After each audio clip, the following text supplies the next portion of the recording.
Andrei, let's start with this new administration of Putin. Last time we talked, you were foreseeing what would happen to this administration, and you were right in your predictions. And right now, there is a new article in the New York Times. It says Putin's new war weapon, an economist managing the military. When it comes to these type of articles, what are they afraid of, in your opinion?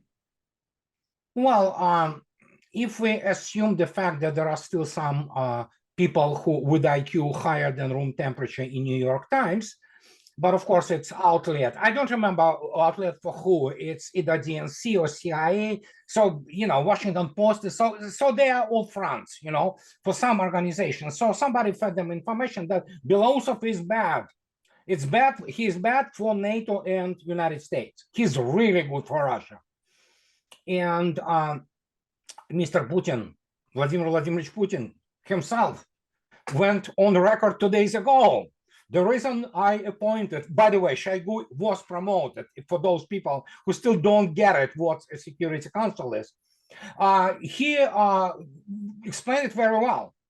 Even more money is going into the military industrial complex, which will be fully integrated now through, including whatever the kind of ways they will be integrating it through dual use technologies and things of this nature. But as have been stated on a number of occasions, Russia is building up the force which will absolutely dominate battle space globally till probably at least 2050. So, and obviously, when you have even more money going there, which, by the way, now explains to you why a number of the auxiliary generals have been removed from the defense ministry. Obviously, you need somebody with the mind and managerial capabilities of Belousov, who is, by the way, one of the primary drivers behind the Russian economy booming.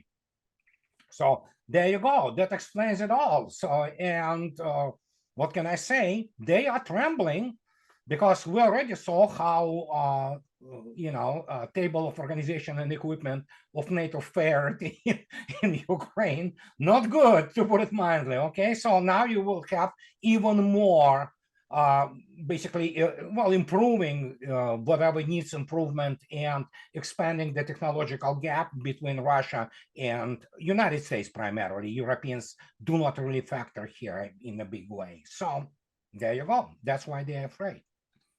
Yeah, I talked with Colonel Jacques Beau. He said that the Russian military today, we can say that it's unmatched. And it seems that this conflict in Ukraine has worked for Russia, something like a gym for the Russian military. Mm-hmm. How do you see the current state of Russian military? Well, yeah, it's the most powerful military in the world right now, and it absolutely doesn't bother itself with ridiculous ideas of projecting power somewhere. The task of Russia is to defend their realm. Okay, it is a definitely defensive, primarily defensive force, but it's obviously capable of doing well. Let's put it this way: if need be, it can go into Eastern Europe. Not that it's necessary, and of course, this is not in Russian doctrine, but it can project force on the ground into Eastern Europe, which it will not do. And in terms of the new technologies, there's simply, as I already stated, I'm on record for a number of years now that United States lost the arms race to Russia, both in nuclear and conventional, and Europe doesn't even factor here. So yeah, it is the most powerful military in the world right now, and obviously in terms of the operational experience, it's simply unmatched. There's nothing out there which can even compare. So yeah, because finally everybody can put away all this Gulf War 1.0, and look at the real war and how it is being fought. Yeah. We've seen that Russians are fighting in Kharkov, and when it comes to what's the strategy in your opinion? Because what's the importance of Kharkov for Russians right now? Well, there are a number of points about Kharkov. First, for example, let's start with the easiest one. If Kharkov falls, which it may, it's going to be a devastating blow to the whatever is left of morale or rather lack thereof of the Ukrainian society and whatever the criminal gang of Zelensky and his curators from the West. But it's not the main point. The main point that, as it was stated by, at that time, Minister of Defense Shoigu, it was stated by Vladimir Putin himself, the main point of Kharkov offensive is to move away the what is called Rubesh Огня, which is the line of the launch, so to speak, by, well, pretty much what amounts to terrorist actions against the city of Belgorod and Kursk, which of course they launched there all kinds of things, primarily on civilian objects, because that's the desperation. You already saw yourself what happened to Belgorod. You know, they just blow things into, you know, blow civilian apartment blocks. So that's the thing. And of course, with Russia now, well, clearing, mopping up Volchansk, you have suddenly the range for both Lancet drones and obviously artillery, especially rocket-propelled projectiles, such as precision-guided munitions like Krasnopol and, you know, Centimeter, used by the non-STA, pardon me, Koaliция self-propelled guns. The whole of Kharkov suddenly within the range, and obviously areas which are near Kharkov. And these are primarily the areas from where all those, so to speak, launches and shooting or at civilian targets inside Russia have been done. So now it doesn't matter what you put in there. You can put there 10 Patriots. It doesn't matter. They will be immediately annihilated. And the only thing they can do now is to start hiding, which they've been doing anyway. Whatever is remnants of the air defense and all those, you know, other means like, you know, the MLRS, multi-launch rocket systems, inside the civilian, you know, basically areas behind apartment blocks, and as they did from the start. So, but now it really, you can literally take them out truly surgically, you know, even if they say stay in the courtyard somewhere in the apartment area, for example, you have, let's say, 3 or 4, the well, so to speak, of the apartment blocks, whatever, 9-story or 12-story. If you position there, for example, the Patriot, let's say, not that they're getting it, but still, there are some left, launcher of Patriot, or let alone radar, you can strike it very precisely, just right in the middle, by all kinds of the precision-guided munitions, which Russia has in abundance, and now you can do it through artillery. And artillery, as you might understand, unlike the standoff weapons, has a much higher fire productivity. Fire productivity obviously being developing of the fires in a unit of time. And so as I'm quoting from what guys on the front line say, which is now within the Kharkov area, and they said, they shoot at us 1, they're gonna get back 20 in response. This is pretty much what is the ratio, firepower ratio between Russian troops and whatever is armed forces of Ukraine today, remnants, basically. And again, New York Times, they're talking about NATO allies are moving closer to sending troops to Ukraine to train Ukrainian troops. Do you think within this conflict, as the Russian offensive is getting momentum in Ukraine, what they're gonna do in Ukraine, how they're gonna train these troops? They can't, because actually even some of the Ukrainian troops which are left there, which are actually troops, not the merely meat. Most of them are meat, it's cannon fodder. But many of them, they will teach NATO how to fight, because NATO and all the instructors have no clue what they are doing. They don't have the documents, they don't have tactical and operational manuals how to do it properly. They do not understand how to deal with this. They never lived under somebody's long-range fires. They simply have no experience. I mean, I remember this Saddam got lucky at one point of time and hit with Scott accidentally the tent with the barrack, you know, in the desert with the US troops. It was like, oh my God, big deal. Well, now multiplied by about 1,000, And this is how you have to live in the basically the tactical and operational rear. And they have no clue what they're going to teach them. How to shoot a machine gun? Well, it's risible, really. You cannot teach them to maneuver because it requires a long time. And then again, as they say, we have weapons, we don't have people anymore. And these are Ukrainians saying. So the New York Times can write whatever they want. They always sell smart and garbage, so and they continue to do so. There are no normal people who work there. So what can I say?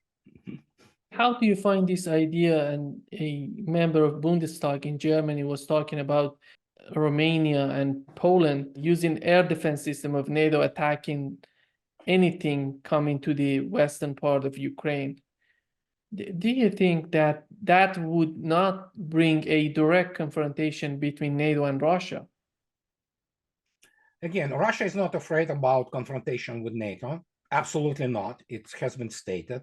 This member of Bundestag needs to a basic course in the tactic of the air defense and operational art, because of in theory of operations, because evidently he doesn't understand what he's talking about. Performance of the Western air defense is dismal. Okay, it's dismal. It's not the air defense of the 21st century. They can shoot down some planes, but if he wants to do it first, immediately, as I already stated many times, if they want to do it from the NATO territory, those countries, which there will be, where they will try to do that, they will be attacked. And the positions of the air defense complexes will be annihilated. And if it escalates, then it escalates. Russia already stated very clearly what she's going to do.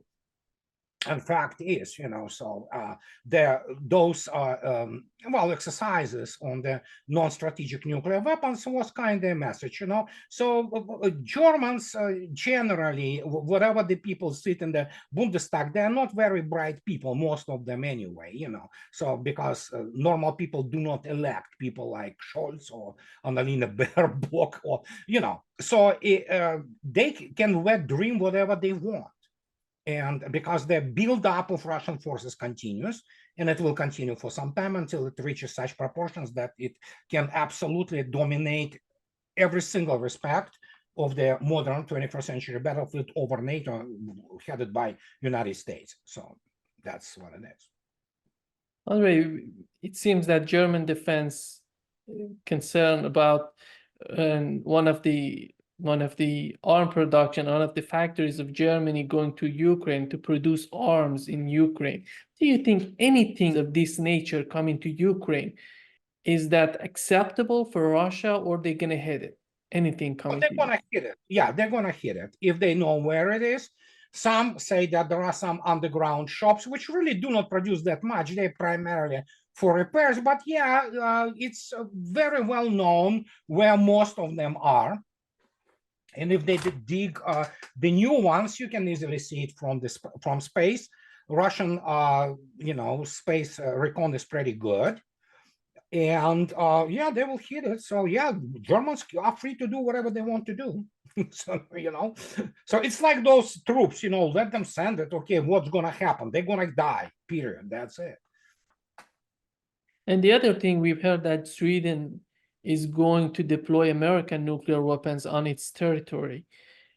Do you think that, how do you see these new moves in Finland and Sweden, especially in Sweden, why these, I think, dangerous movement that are happening there and they're talking about? What would be the reaction on the part of Russians, in your opinion? It's already known what will be the reaction. So it's already happening. The Leningrad military district is being reestablished as we speak.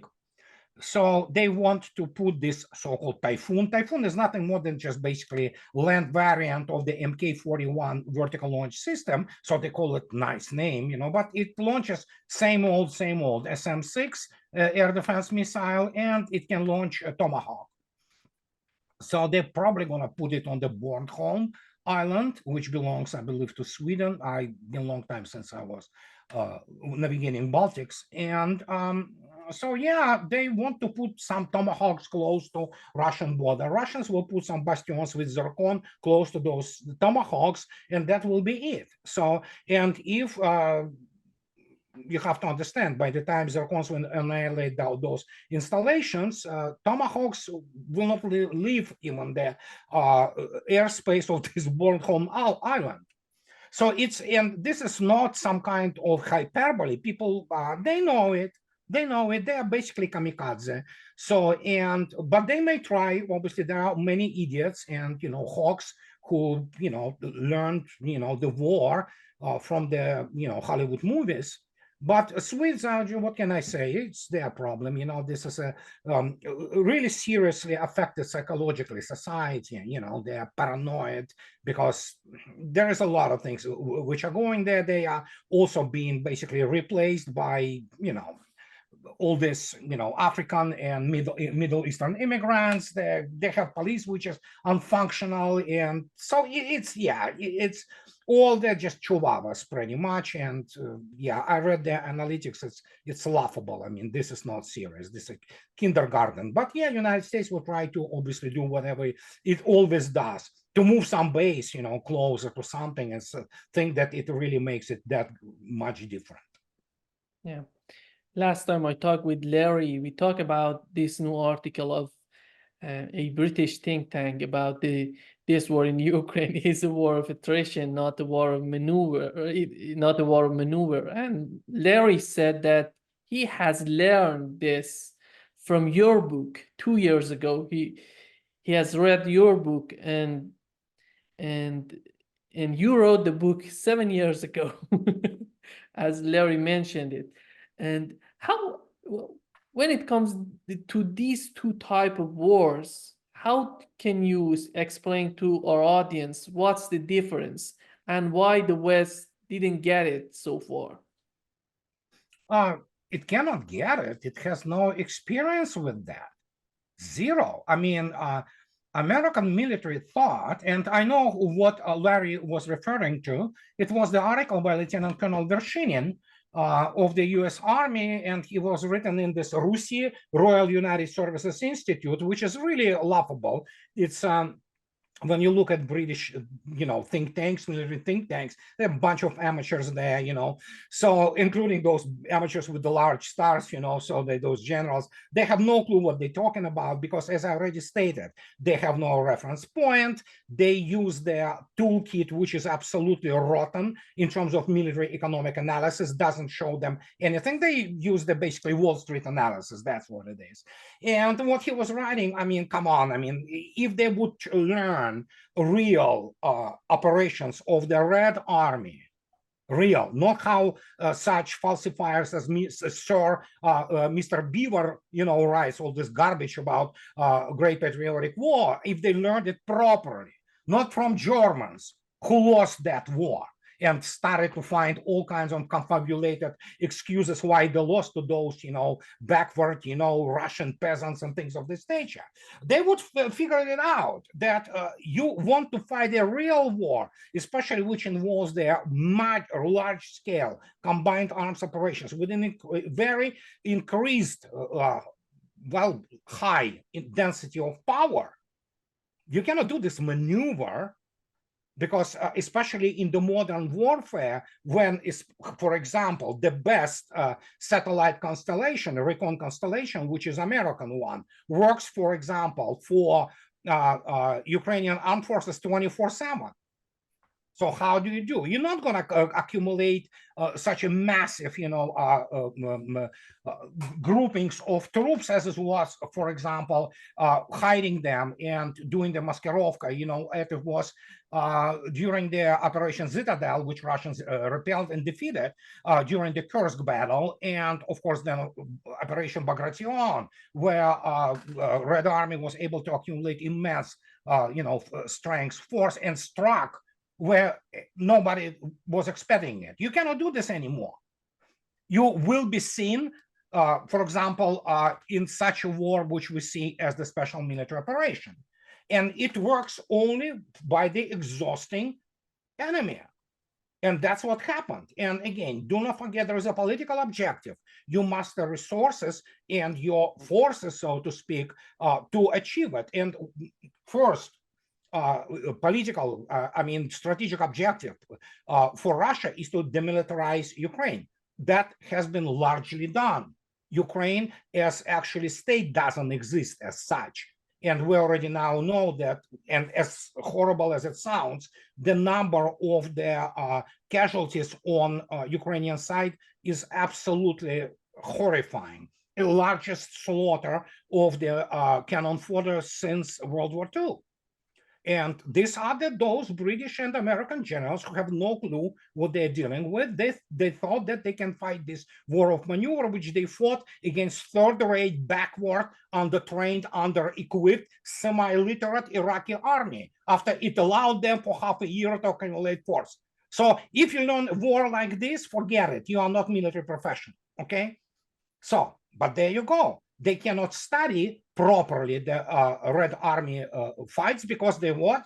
They are absolutely blinded by all this Cold War propaganda. They still believe, as Colonel McGregor comes up with the absolutely ridiculous numbers and some, fairy tales about how the Stalin executed 1 million people, and it's like, it's complete garbage. So if you want to be strategist, how about you get your facts straight? And nobody in the United States, in the higher echelon, and all those think tanks and all those military academies have those facts. They don't have the toolkit. I listen to those leading strategists.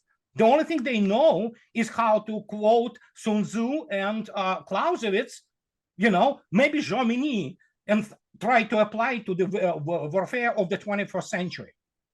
But of course, in real war, for example, of the God forbids, United States and Russia, the first thing what you will have in this war, you will have your satellite constellation disabled largely. And then suddenly you become what?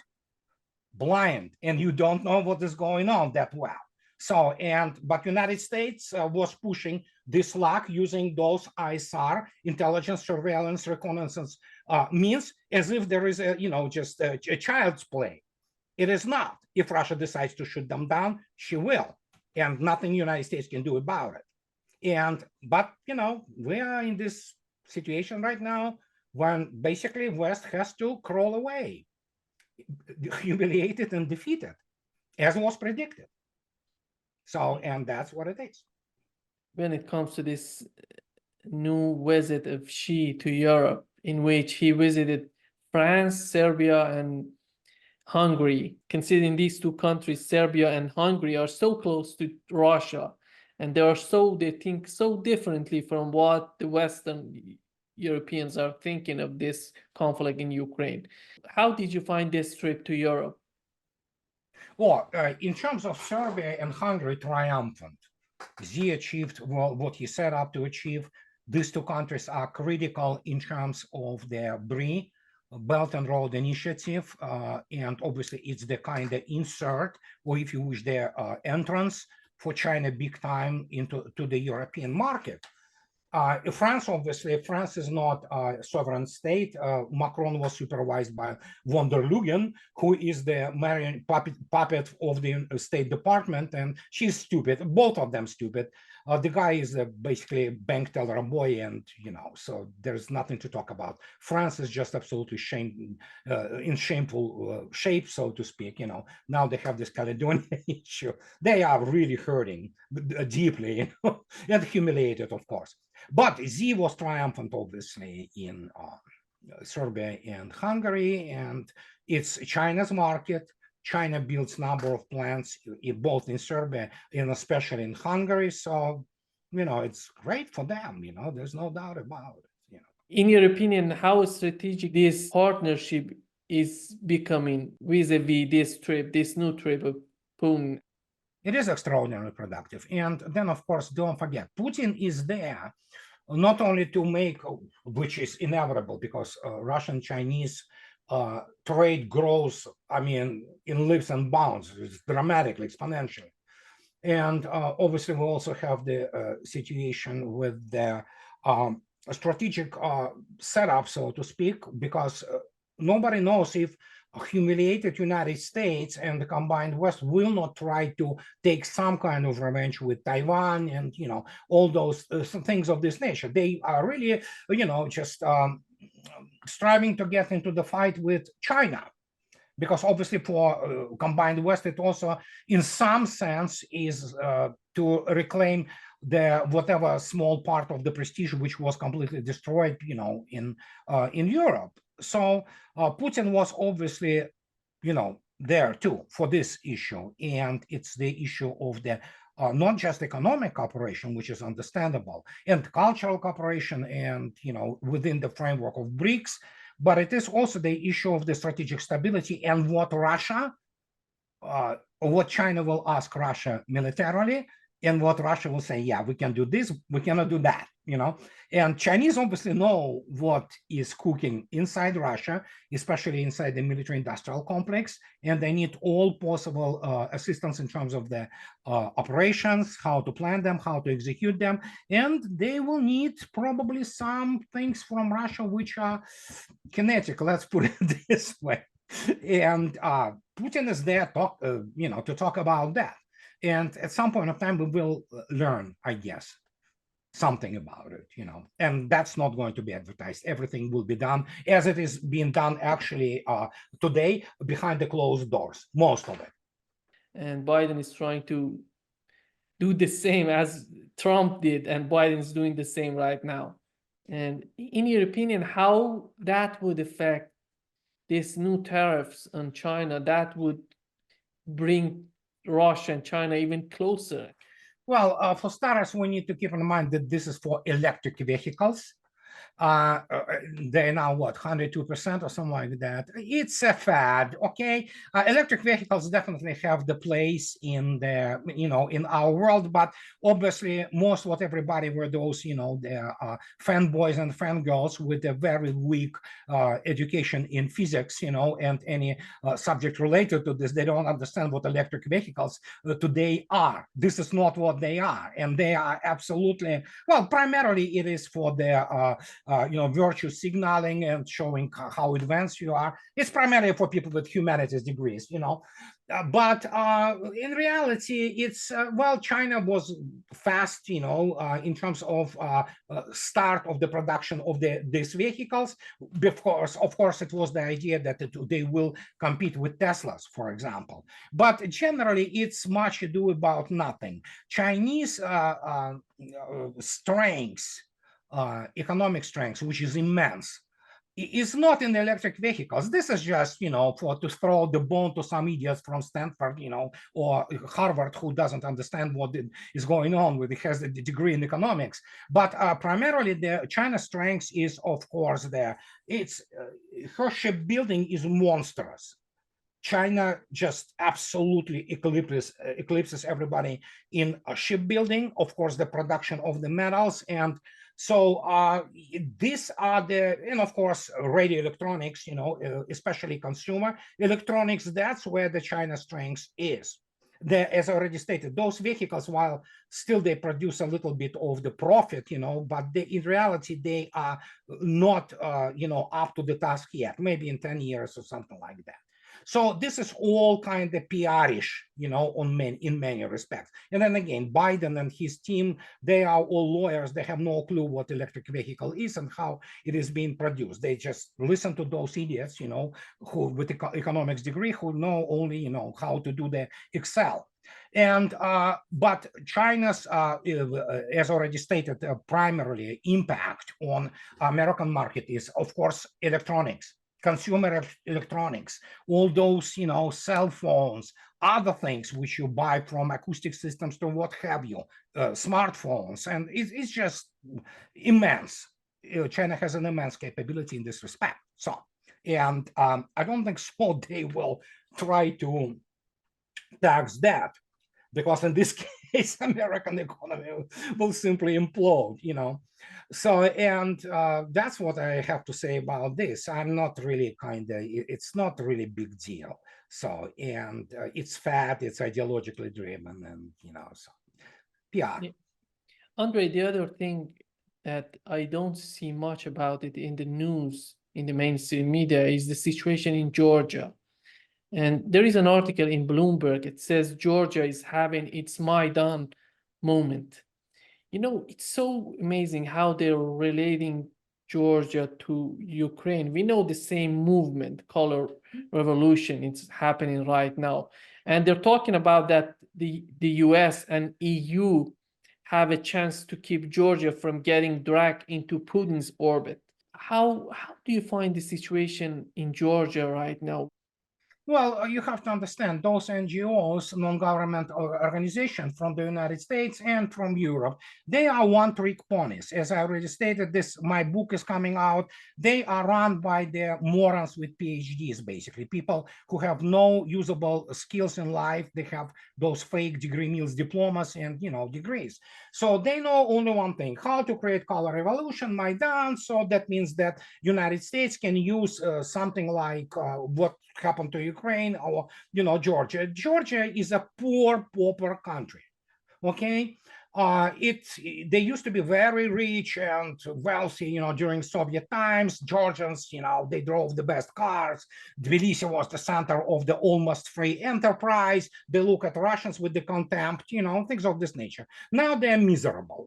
They have, you may not know, in some elevators in apartment blocks in Tbilisi, you have to pay money to get the service of the elevator.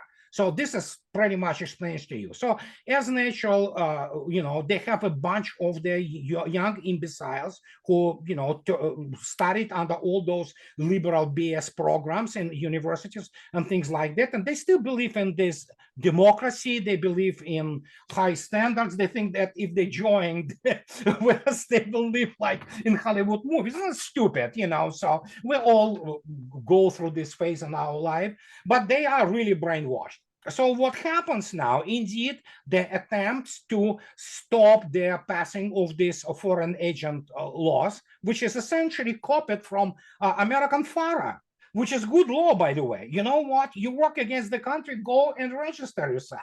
If not, we will expose you. And we'll expose your means of the financing, And obviously, very many people who are obviously agitated by the American NGOs, many of which are France, for CIA, what have you. So they don't like it because they know once this will be exposed, the state of Georgia will have the right to take the appropriate legal action against this, like shutting them down. And plus, if they want to continue like that, they will end up disappearing. Georgia will disappear as the nation. They will be spread all over the place. And smart people in Georgia, they understand that if you want to survive as a nation, you need to have pragmatic. Russians do not want to take Georgia on her balance. No, Russia doesn't pay anymore as it was the Soviet Union, which was Russian. Russia proper was paying for all those, basically, fringes of the Soviet Union. No, but you can establish degree of the trade, and you can kind of slowly develop relations where it will be beneficial for Georgia. There are people like that, but most of those urban youth, they're stupid, okay? And they're paid for by all those agitators from all those NGOs. They're including, a couple of American citizens have been already detained there, who were just basically given money, Victoria Nuland, cookies, things of this nature. So yeah, same old, but we'll see, what can I say? It's their choice, but Russia, obviously, if somebody begins to think that they can use Georgia as a ram, Georgia is nothing compared to Ukraine. Russia will simply squeeze it like it did in 2008, and that will be it. So but again, as I said, State Department and White House, they are incapable of learning. They don't have a intellectual capability to learn, to analyze, to synthesize. They just don't have it. They're one-trick ponies. Because the war in Ukraine is running out of gas. That's why they need a new conflict in Georgia. Yeah. But of course, the big one is China. They feel that China threatens them. Well, it's too late. Chinese economy dwarfs American one. It just dwarfs. It's not even funny. Okay. The problem, of course, China lags in some critical technological areas, such as commercial airspace, for example. This was the part of Xi, I believe, when he was in France. France being, of course, the place of Airbus. Toulouse, the main integration facility. They have some integration facility in Germany. I don't think so for long because German electricity prices are, I mean, they are insane. So China obviously needs that. But other than that, when you look at the dynamics of the trade, mutual trade between China and United States, it's been declining quite substantially. And so China is dumping now the treasuries. So the process is ongoing, okay? Is Taiwan going to learn from Ukraine to understand what's at stake for them if they go after some sort of conflict with the mainland China? I don't think so. It's all a political, push-pull situation. It's like in this, cat-dog cartoon, two things, pulling each other, in the different directions. It's the fact that it all depends on the political forces at play here. In terms militarily, Taiwan doesn't have, again, anything comparable militarily-wise to China. And I don't think so United States militarily can offer much advice. Or for that matter, well, they can deliver a bunch of the, let's say, harpoons, to Taiwanese Navy and Taiwanese ground forces. You can launch it from, they might even go for, I don't think so they will though, because that will create, of course, the mayhem immediately. So other than that, I mean, what can they do? I mean, and China is not interested in doing this militarily, obviously, but they will show force if something is overstepped, let's put it this way, purely militarily. For example, as I already stated, positioning those typhoons, which is the euphemism for the land-launched tomahawks in Taiwan, then yeah, we might see the serious conflagration. And then, of course, United States probably plans to do Gulf of Tonkin by, making Filipino Navy dying, suiciding itself against Chinese Navy. And then, of course, yeah, there will go Americans coming, and it's just, it's child's play. It's really, it's so transparent. It is so easy calculable, and that's really, I don't think so it's going to happen. But who knows? Again, don't quote me on that. From what we know from Japan, do you think if something happens between the United States and China, Japan would get involved, or they were smarter than this? No, they will get involved one way or another, because obviously you have Yokosuka naval base. There are fifth strike group, I believe, with Ronald Reagan, I believe, his carrier group is there. They have also, and of course, United States Navy wants Japanese to get involved. They have a very decent surface fleet. Some people say that Kongu, the DDG, the destroyers, which are Aegis, they actually even better than Arleigh Burke, class DDGs. They look similar even. But Japan also has an extraordinarily good submarine fleet. It's all diesel, non-nuclear, but extremely well-designed, state-of-the-art boats, extremely well-prepared crews. So that could become, in conjunction with other forces, and of course they will try to probably involve South Korea, that may become a factor. United States definitely wants Japan on its side, but China in this case will probably strike Yokosuka. Yeah, so it's a complicated game. Okay, it's also the game of the strategic ambiguity and of what's called the threatening period. How do you know if United States is going to attack? You don't know. It's very difficult. They move those carrier strike groups. They move things to Guam in and out. But it's all, United States would love to have most of the Chinese Navy plan. People Liberation, which is really funny sounding, Navy Army, rather Army Navy in bases. If anything really conflagrates. So there's a lot of playing on the strategic level there, and that's why visit of Vladimir Putin to Beijing is so important. What is going to be decided on the purely military technological level, and something will be, if not already, decided there. And yeah, who knows? Yeah. Andrei, just to wrap up this session, I want to talk about what Lindsey Graham said about dropping nuclear bombs in the Middle East. This is so crazy and so unbelievably, and people would think that how this guy can be a U.S. senator, and this guy, unbelievably, it's so ignorant. Well, we have to ask people of South Carolina how they continue to elect this imbecile and war criminal, which obviously reflects really badly on people of South Carolina.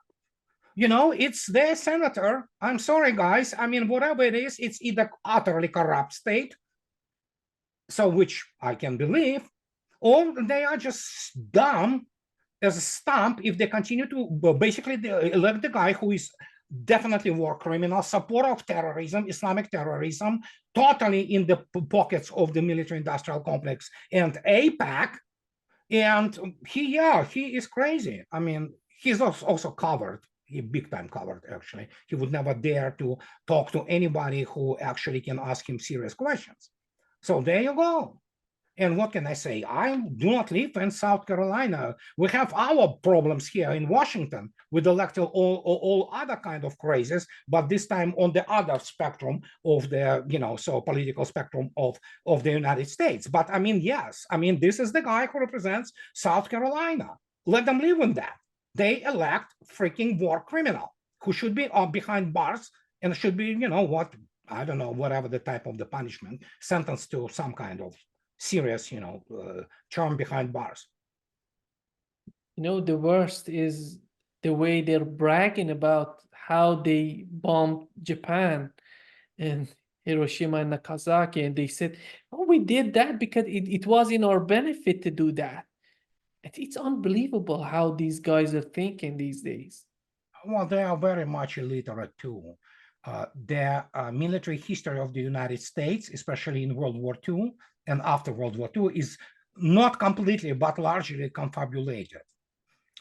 And obviously, and actually the bombs have been dropped there not to make Japan surrender, which was ready to surrender already after Red Army, just basically devastated there. It was to demonstrate to the Soviet Union that United States has, bombed. That's the only reason.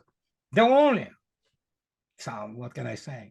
We know that in the Middle East, there are a lot of players in the Middle East who are not sitting aside and seeing what just dropping nuclear bombs in. Well, I mean, what is happening now is the outright genocide and ethnic cleansing of Gaza and Rafah. That tells you about, Israel lost militarily. So the only thing they can do is to, strike civilians. That's what they do really well. They cannot fight real war. They couldn't really for a while. And again, many people do not understand that. Israel's main victories, so to speak, of 1967, in 1973, have been done by people who have been actually, very many of them were from the Soviet army. Many officer corps, to a huge degree, was the graduates of the Soviet military academies, So, but yeah, they better forget about it, So that's what they are today. Just, what the gang of thugs who, fight women, children, torture people, just it's what can I say? It's a genocide, pure and simple. Yeah.